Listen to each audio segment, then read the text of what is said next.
नमस्कार दोस्तों, कैसे हैं आप लोग। अगर आप लोग हमारे चैनल को देख रहे हैं और इसे सब्सक्राइब नहीं किया है तो इसे तुरंत सब्सक्राइब कर लीजिए। चलिए स्टार्ट करते हैं हमारा आज का टॉपिक, मध्य प्रदेश के प्रमुख साहित्यकार। ये जो विषय है वो हमारी राज्य सेवा प्रारंभिक परीक्षा, मध्य प्रदेश की राज्य सेवा प्रारंभिक परीक्षा के अंतर्गत आता है, जो कि काफ़ी महत्वपूर्ण है और इससे काफ़ी क्वेश्चन पूछे जाते हैं। तो देखिए, मध्य प्रदेश के प्रमुख साहित्यकार। तो आप लोगों ने इतिहास में पढ़ा होगा कि जो हमारा इतिहास होता है उसको हम 3 काल में बांटते हैं: प्राचीन भारत का इतिहास, मध्यकालीन भारत का इतिहास और आधुनिक भारत का इतिहास। तो उसी के अनुसार जो साहित्यकार उस समय हुए होंगे, उसी के अनुसार साहित्य को भी उसी 3 प्रकार में बांटा गया। तो देखिए, साहित्य जो प्राचीन भारत के समय लिखा गया उस साहित्य को प्राचीन साहित्य, मध्यकाल में जो साहित्य लिखा गया उसे बोला मध्यकालीन साहित्य, और जो आधुनिक काल में जो साहित्य लिखा गया उसे बोला आधुनिक साहित्य। और इसी के लिखने वाले जो थे उनको साहित्यकार कहा गया। जो प्राचीन काल में जिन लोगों ने साहित्य लिखा वो प्राचीन साहित्यकार, मध्यकालीन जो साहित्य लिखा वो मध्यकालीन साहित्यकार, और आधुनिक साहित्य को लिखने वाले आधुनिक साहित्यकार। तो प्राचीन साहित्यकार के अंतर्गत कालिदास, भर्तृहरि, भवभूति और बाणभट्ट, इनके बारे में हम पढ़ेंगे। मध्यकालीन साहित्यकार जो मध्य प्रदेश से संबंधित है उसके अंतर्गत केशव, पद्माकर, भूषण। आधुनिक साहित्यकार के अंतर्गत पंडित माखनलाल चतुर्वेदी, सुभद्रा कुमारी चौहान, गजानन माधव मुक्तिबोध, बालकृष्ण शर्मा नवीन, भवानी प्रसाद मिश्र, हरिशंकर परशाई, शरद जोशी और डॉक्टर सी मंगल सिंह सुमन जैसे साहित्यकारों के बारे में हम यहाँ विस्तृत अध्ययन करेंगे। और इसके अलावा हम कुछ लोक साहित्य के बारे में भी पढ़ेंगे, जिसके अंतर्गत मध्य प्रदेश की बोलियां, ईश्वरीय सिंह जी जैसे साहित्यकार के बारे में भी हम यहाँ अध्ययन करेंगे। तो आज जो हमारा जो मुख्य फोकस है कि हमको किसके बारे में पढ़ना है वो है हमारे प्राचीन साहित्यकार, मध्य प्रदेश के प्राचीन साहित्यकार। चलिए बिना टाइम को देरी किए स्टार्ट करते हैं। तो इसके अंतर्गत जैसे मैंने आपको पहले बताया कि कालिदास, भर्तृहरि, भवभूति और बाणभट्ट पढ़ेंगे। तो जिसमें हम सबसे पहले स्टार्ट करते हैं कालिदास। कालिदास जो थे वो हमारी भारतीय संस्कृति के अत्यंत लोकप्रिय और मूर्धन्य कवि थे, जिनके जन्म तिथि, जन्म स्थान के बारे में हमारा इतिहास जो है वो क्या है, अभी मौन है, यानी कि इतिहासकारों द्वारा कुछ स्पष्ट नहीं कहा गया है। अलग अलग इतिहासकार इनको अलग अलग समय का मानते हैं। इसके विषय में क्वेश्चन ज़्यादा नहीं पूछे जाते हैं, फिर भी मैंने आपको बता दिया। इसके बाद जो ये कालिदास जी थे वो अत्यंत लोकप्रिय कवि हुए हैं। इनकी कुछ रचनाएं हैं जिसके अंतर्गत अभिज्ञान शकुंतलम, विक्रमोवंशियम, मालविकाग्निमित्र, मेघदूतम, कुमार संभव, रघुवंशम, ऋतुसंहार है। अगर हम देखें यहाँ अभिज्ञान शकुंतलम, विक्रमोवंशियम और मालविकाग्निमित्र ये 3 नाटक हैं। इसके अलावा मेघदूतम, कुमार संभव, रघुवंशम और ऋतुसंहार, ये जो 4 है ये क्या है, हमारे काव्य है। इसके अंतर्गत सब 2 जो है वो है महाकाव्य और 2 है खंड काव्य। अगर हम महाकाव्य में देखें तो महाकाव्य में हमारे आते हैं कुमार संभव और रघुवंशम, ये 2 है महाकाव्य। और खंड काव्य के अंतर्गत आते हैं मेघदूतम और ऋतुसंहार। आपको ये याद रखना है, ये काफी बार पूछ लिए गए हैं इनकी रचनाओं के बारे में।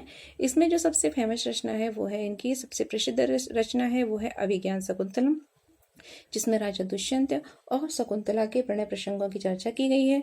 इनके जो प्रणय प्रसंग हैं, प्रणय दृश्य हैं, उनमें काफी मौलिकता दिखाई देती है।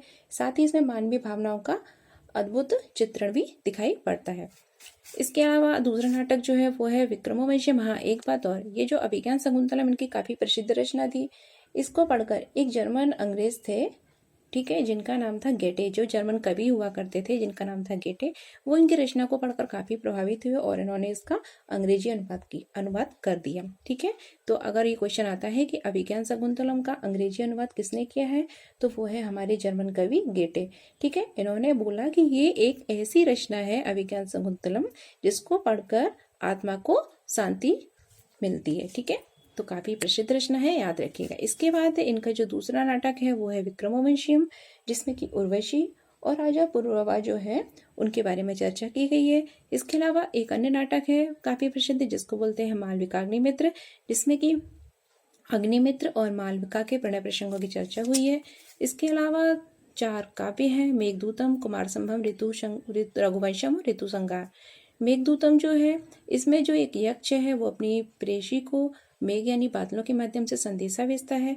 कुमार संभव में पार्वती और शिव के विवाह और कुमार कार्तिकेय के जन्म, साथ ही तारकासुर के वध की भी चर्चा हुई है।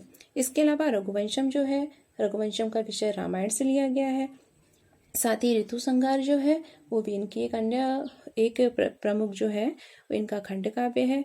और ऋतु संहार जो है इसमें प्रकृति का ऋतु के अनुसार वर्णन कालिदास जी ने किया है। अगर हम देखें तो कालिदास जी की भाषा, तो इनकी भाषा जो है वो परिष्कृत, सरस और भावानुकूल है। इन्होंने अपने जो काव्य है, ठीक है, उन्होंने अपनी रचना में भाषा का प्रयोग कोटि अनुसार किया है। जो उच्च वर्ग के अगर जो पात्र हैं वो संस्कृत भाषा का प्रयोग करते हैं, साथ ही जो निम्न वर्ग के जो पात्र हैं वो इनके रचना में उनके द्वारा प्राकृत भाषा का प्रयोग हुआ है। इनकी रचना में जो नारी पात्र है वो मानव हृदय को सीधे प्रभावित करते हैं तथा इनके नाटक जो है वो मन को शांति सुख देने वाले हैं, ठीक है। और इसके अलावा इनकी जो रचना है उसमें अलंकारों का अगर हम देखें तो अलंकारों में भी मुख्यतः उपमा अलंकारों का प्रयोग हुआ है और प्रकृति का इनकी रचना में सुंदर अनुपम चित्रण मिलता है। और अगर हम विशेष के अंतर्गत कुछ देखें तो विशेष में आता है कि इन्हें हम भारत का शेक्सपियर भी बोलते हैं, अर्थात इनकी तुलना शेक्सपियर जी से की गई है। इन्हें कवि कुल गुरु की उपाधि से सम्मानित किया गया, कवि कुल गुरु भी कहा गया। साथ ही ये एक प्रमुख संस्कृत कवि और नाटककार माने जाते हैं। इन्होंने अपनी रचना में व्यंजना शक्ति को प्रधानता दी है। तो ये हो गया हमारा कालिदास जी के बारे में। इसके बाद हम पढ़ेंगे हमारे जो अगली हैं साहित्यकार जिनका नाम है भर्तृहरि। तो भर्तृहरि जो थे ये उज्जैनी के राजा थे और विक्रमादित्य के बड़े भाई थे। इनका वर्णन अगर हम देखें तो प्रबंध चिंतामणि के में मिलता है, जिसमें कहा गया है कि ये उज्जैनी के राजा और विक्रमादित्य के बड़े भाई थे। इनकी एक पत्नी थी जिनका नाम था, जो काफ़ी सुंदर थी, जिनका नाम था रानी पिंगला। तो रानी पिंगला से इन्होंने विवाह किया। उसके बाद जो कि उनका कैसा विवाह था, जो कि उनका तीसरा विवाह था। फिर क्या होता है कि रानी पिंगला जो थी उनकी चरित्रहीनता का जब उनको पता पड़ता है तो ये अपना राजपाट त्याग देते हैं। उसके बाद ये राजपाट त्याग कर गुफा में चले जाते हैं। आपने सुना होगा भर्तृहरि की गुफाएं जो कहाँ पर है, उज्जैन में है। अगर आप कभी उज्जैन जाएं तो उन्हें जरूर देखिएगा, काफ़ी प्रसिद्ध गुफाएं हैं। इनकी 3 रचनाएं थी। इन्होंने बाद में कुछ रचनाएं रचित की हैं जिसके अंतर्गत जो प्रमुख रचनाएं हैं वो है नीति शतक, श्रृंगार शतक और वैराग्य शतक। ये नीति शतक और श्रृंगार शतक और वैराग्य शतक में 108 श्लोक, 104 श्लोक और 107 श्लोकों का वर्णन है। ये इनकी काफ़ी उत्कृष्ट रचनाएं हैं। ये जो तीनों जो शतक हैं, ये जो रचनाएं हैं, इनमें मानव जीवन को किस तरीके से अपने मानव जीवन में हमें अपने विवेक से काम लेना चाहिए, अत्यधिक भोगवाद का विरोध इन्होंने किया है अपनी रचनाओं में। साथ ही जीवन को सुखमय और सरस बनाने की दिशा में इन्होंने भी प्रदर्शन का कार्य किया है इन तीनों शतकों के द्वारा, ठीक है। ये जो थे संस्कृत साहित्यकारों में से एक हैं जिन्हें एक श्लोकी कविताओं की शैली में काफ़ी उत्कृष्टता हासिल है। इसके बाद दोस्तों हम पढ़ेंगे भवभूति के बारे में, ठीक है। तो भवभूति जो थे इनके जन्म और जन्म स्थान, तो इनका जन्म जो हुआ था वो 8वीं शताब्दी में पदमपुर में हुआ था। अब ये जो है वो उज्जैन के निवासी माने जाते हैं, इसलिए मध्य प्रदेश के साहित्यकार के अंतर्गत हम इनका अध्ययन कर रहे हैं। इनके माता पिता को देखें तो इनकी माता का नाम जानकर्णी और पिता का नाम नीलकंठ था। इनके कुछ अन्य नाम है जैसे कि श्रीकंठ और अम्बेक। श्रीकंठ इनका जो था वो मूल नाम था और अम्बेक नाम से भी ये काफ़ी प्रसिद्ध थे। इनके गुरु जो थे वो ज्ञाननिधि थे और कुमारिल भट्ट थे। ज्ञाननिधि से इन्होंने संस्कृत की शिक्षा ग्रहण की थी। इसके अलावा कन्नौज के नरेश यशोवर्मन के यहाँ इन्हें आश्रय प्राप्त था, अर्थात उनके दरबार में रहते थे, उनके दरबारी कवि थे। इसके अलावा इन्होंने कुछ रचनाएं भी की हैं, जिसके अंतर्गत कुछ प्रमुख रचनाएं जो हैं वो है महावीर चरित्र, उत्तर रामचरित्र और मालती माधव। और अगर हम इनकी रचनाओं के बारे में देखें तो जो महावीर चरित्र है वो इनकी जो है वो क्या है, इनकी पहली नाट्य माना जाता है। महावीर चरित्र जो है भवभूति की प्रथम कृति माना जाता है। इसे इन्होंने 7 अंकों में लिखा था। इसमें उन्होंने क्या किया कि भगवान जो राम है उनका वर्णन किया है। इन्होंने भगवान राम और उसके पश्चात उन्होंने रावण पर वध के बाद उनके राजतिलक होने की घटनाओं का इन्होंने विस्तृत वर्णन किया है।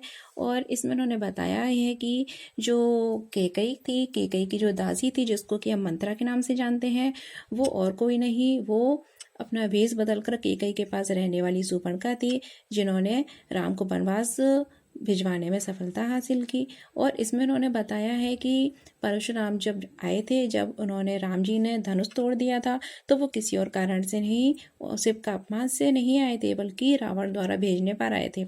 इसके बारे में इन्होंने महावीर चरित्र में बताया है। इसके बाद इनकी एक अन्य रचना है जिसको हम बोलते हैं उत्तर रामचरित्र। उत्तर रामचरित्र जो है वो इनका एक तीसरा और सर्वश्रेष्ठ नाटक माना जाता है, आप इसको याद रखिएगा। इसमें जो उत्तर रामचरित्र जो है, इसमें इन्होंने क्या किया, ये जो उन्होंने रचा है वो महावीर चरित्र का उत्तरार्ध भी इनको बोला जाता है। ठीक है, तो ये क्वेश्चन पूछ लिया जाता है कि भवभूति जो है उनके किस नाट्य को महावीर चरित्र का उत्तरार्ध कहते हैं। तो महावीर चरित्र का जो उत्तरार्ध है वो है उत्तर रामचरित्र। उत्तर रामचरित्र जो है इसमें उन्होंने लोक निंदा के कारण भगवान राम को वन भेजा, भगवान राम ने सीता माता को वन भेजा गया तथा इसके साथ ही लव कुश के लालन पालन की कथा का भी वर्णन किया गया है। ठीक है, आधारत इन्होंने उत्तर रामचरित्र में इसमें उन्होंने रामायण के विपरीत कल्पना का प्रयोग काफ़ी अधिक किया है। तो उत्तर रामचरित्र में उन्होंने क्या किया है, ये कल्पना पर ज़्यादा आधारित है और एक अलग ही उन्होंने इसको भाव देने का प्रयत्न किया है। इसके अलावा अगर हम देखें तो मालती माधव जो है, मालती माधव जो है वो क्या है, इनका एक दूसरा नाटक माना जाता है जो भी एक काल्पनिक कथा है। इसे उन्होंने 10 अंकों में लिखा है। इन्होंने बताया है कि मालती माधव में इन्होंने बताया है कि इसमें माधव नाम का क्या था, एक छात्र था उज्जैन का, जिसे उज्जैन के एक दरबारी मंत्री थे जिनकी कन्या का नाम था मालती, उससे प्रेम हो जाता है। और इस नाटक में उन्होंने उत्तेजनात्मक और भयावह घटनाओं से नायिकाओं की अनेक बार मृत्यु से बचाने का वर्णन किया है। ठीक है, तो भवभूति जो थे वो क्या थे, एक भावपूर्ण रचनाकार थे। साथ ही संस्कृत साहित्य में जहाँ कालिदास की तुलना हम शेक्सपियर से करते हैं, वहीं इनकी तुलना मिल्टन से की गई है। ठीक है, तो याद रखिएगा कि इनकी विशेष में ये हम वर्णित कर रहे हैं कि इनकी तुलना जो है वो किससे की जाती है, मिल्टन से की जाती है। इनको घटना को संक्षिप्त में चित्रित कर देने की सफलता हासिल है। ठीक है, इनकी रचनाओं पर ये भावपूर्ण रचनाकार थे। इनकी रचनाओं पर वाल्मीकि का विशेष प्रभाव दिखाई देता है। साथ ही इनकी रचनाओं में हास्य तत्वों का भाव हमको दिखाई देता है। इसके बाद जो हमारे लास्ट जो प्राचीन साहित्य में जो रचनाकार है मध्य प्रदेश से संबंधित वो है बाणभट्ट। बाणभट्ट जो थे इनके जन्म को भी स्पष्ट मत नहीं है। अगर देखा जाए तो एक कुछ स्रोतों के अनुसार ये हर्ष के समकालीन थे, लेकिन इनका जन्म स्पष्ट नहीं है। ये हर्ष के समकालीन थे, उनके दरबारी कवि थे, अर्थात ये हर्ष के समय के हैं। इनके माता का नाम राजदेवी और इनके पिता का नाम चित्रभान था। इनकी कुछ प्रमुख रचनाएं हैं जिसमें कि कुछ एक हर्ष चरित्र और कादम्बरी दो प्रमुख हैं। इन्होंने अपनी रचनाओं में 3 प्रमुख शैलियों का प्रयोग किया है, जैसे उत्कलित शैली, चूणिक शैली और अवित्त शैली के नाम से जानते हैं। जो उत्कलित शैली है वो दीर्घ समास वाली शैली है। इसके अलावा जो चूणिक शैली है वो अन्य समाज वाली शैली है और जो समाज रहित शैली है उसे हम अवित्त शैली कहते हैं। अगर हम विशेष में देखें तो ये संस्कृत के एक श्रेष्ठ गद्यकार थे। इन्हें शब्दों का शिल्पी भी कहा जाता है। इन्हें बड़े बड़े वाक्यों को प्रयोग करने में एकमात्र बाण ही थे, बाणभट्ट ही थे जिन्हें की महारत हासिल थी। इसलिए कुछ विद्वानों ने कहा भी है कि बड़े बड़े वाक्य बाण की पहचान है। तो हमारे आज के प्राचीन साहित्यकार कंप्लीट होते हैं। इसके अलावा हम जो अपने अगली वीडियो डालेंगे उसमें हम मध्यकालीन साहित्यकार और आधुनिक साहित्यकार और लोक साहित्य के बारे में चर्चा करेंगे। तो वीडियो देखने के लिए धन्यवाद। देखते रहिए और लाइक शेयर सब्सक्राइब